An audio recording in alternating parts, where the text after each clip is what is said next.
Bonjour mesdames et messieurs, pendant ces quelques minutes sonores, je vais vous présenter le tableau de Jacques-Louis David.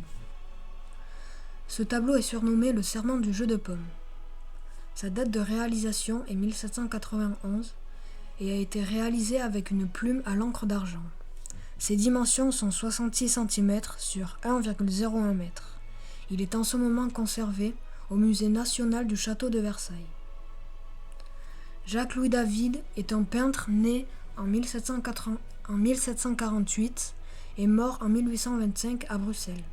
Il a été formé à l'Académie royale de la peinture et pratiqué la peinture néoclassique.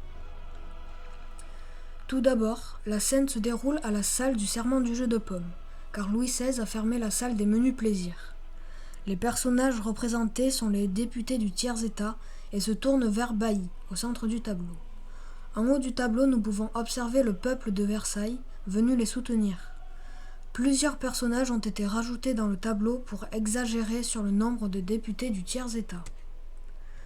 Ce tableau peut être divisé en deux plans. Au premier plan, on voit la foule. Celle-ci est rassemblée dans une salle dédiée normalement au sport.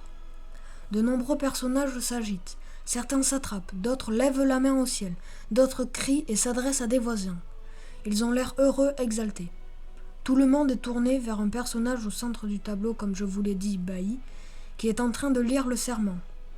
Il est monté sur une table et lève la main droite tout en effectuant sa lecture, signe d'union. Il se trouve au centre de la scène.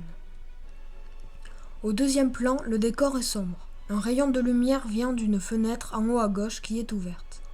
La lumière se dirige vers le centre du tableau. Cette partie du tableau est plus calme. Bailly peint la salle de façon à peindre le plus de députés possible.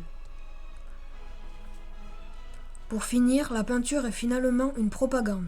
David veut montrer que le peuple de Versailles soutient les députés du tiers-état.